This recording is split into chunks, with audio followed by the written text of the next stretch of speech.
வணக்கம். சற்று முன் கிடைக்கப்பெற்ற மிக முக்கியமான செய்தி ஒன்று வெளியாகியுள்ளது. கொடநாடு வழக்கின் முழு விவரம் தற்பொழுது வெளியாகியுள்ளது.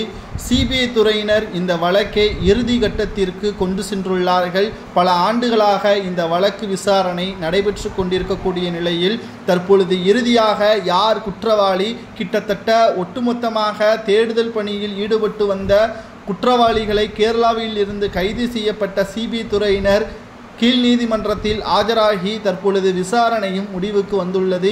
அதிமுகவின் ஆட்சி காலத்தில்தான் இந்த சம்பவம் நடைபெற்று இருப்பதன் காரணமாக இதன் பின்னணியில் இருக்கக்கூடியவர்கள் அதிமுகவை சார்ந்த மிக முக்கியமான நிர்வாகி என்பது தெரிய வந்துள்ளது. எடப்பாடி பழனிசாமியை தவிர மற்ற அனைவர்களிடமும் விசாரணையை சிபிஐ துறையினர் அப்பொழுதே முடித்துவிட்டார்கள். அப்பொழுது சசிகலா அவர்கள் சிறையில் இருந்த காரணத்தினால் அவரிடம் விசாரணை நடத்தவில்லை. முதல்வராக எடப்பாடி இருந்த காரணத்தினால் அவரிடமும் விசாரணையை சிபிஐ துறையினர் நடத்தவில்லை.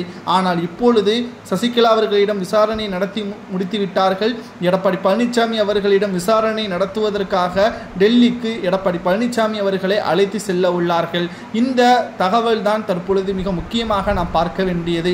மறைந்த முதல்வர் ஜெயலலிதா அவர்கள் கிட்டத்தட்ட அமைதியை விரும்பக்கூடிய நபராக இருந்தவர். கொடநாடு பங்களாவில் அவர் பல லட்சங்கள், குறிப்பாக தங்க ஆபரணங்கள், பல நிலப்பத்திரங்கள் ஒட்டுமொத்தமாக அந்த பங்களாவில் வைத்திருந்தார். அதை திருடுவதற்கு முயற்சி செய்த பொழுதுதான் இந்த 2 சம்பவங்களும் நடைபெற்றுள்ளது. மேலும் இந்த சம்பவத்தில் ஈடுபட்டவர்கள் தப்பி ஓடியதும், அந்த நேரத்தில் காவல்துறை அதிகாரிகள் அந்த இடத்தில் இல்லாததும், மேலும் குறிப்பாக இந்த வழக்கை ஒரே வாரத்தில் முடிக்கப்பட வேண்டிய வழக்கை பல வருடங்கள் கால நீடிப்பு செய்தது, ஒரு தடையும் கூட இல்லாதது என்று ஆராய்ந்து பார்க்கும் பொழுது அதிகாரம் படைத்த நபரால் மட்டும்தான் இந்த செயலில் இருந்திருக்கிறார்கள் என்பது தெரிய வந்துள்ளது.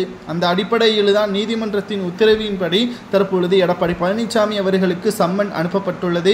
ஒருவேளை எடப்பாடி தான் இதன் முக்கியமான குற்றவாளியாக இருந்தால் மறைந்த முதல்வர் ஜெயலலிதா அவர்களுக்கு செய்த துரோகத்தின் காரணமாக அதிமுகவின் தொண்டர்களும் நிர்வாகிகளுமே எடப்பாடியை விரட்டி அடிப்பார்கள். எடப்பாடிக்கு மன்னிப்பே கிடையாது என்றும் ஓபிஎஸ் அவர்கள் ஏற்கனவே கூறியிருந்தார். அவர்தான் குற்றவாளி என்றும் காவல்துறையினரும் சிபிஐ துறையினரும் சரியான கோணத்தில் விசாரணை நடத்தினால் எப்பொழுதே குற்றவாளியை கைது செய்திருக்கலாம் என்றும் தற்பொழுது இந்த சம்பவத்திற்கு பிறகு வெளியிட்டிருக்கிறார். மேலும் அதற்கேற்பதான் தற்பொழுது சிபிஐ துறையினர் தற்பொழுது குற்றவாளியை நெருங்கிவிட்டதாகவும், எடப்பாடியிடம் கடைசியாக விசாரணையின் பொழுது அவர் பதில்களை மாற்றியோ அல்லது பொய்யான தகவலை கூறினாலோ நிச்சயம் அவர் மீது நடவடிக்கை எடுக்கப்படும் என்றும் கூறப்படுகிறது.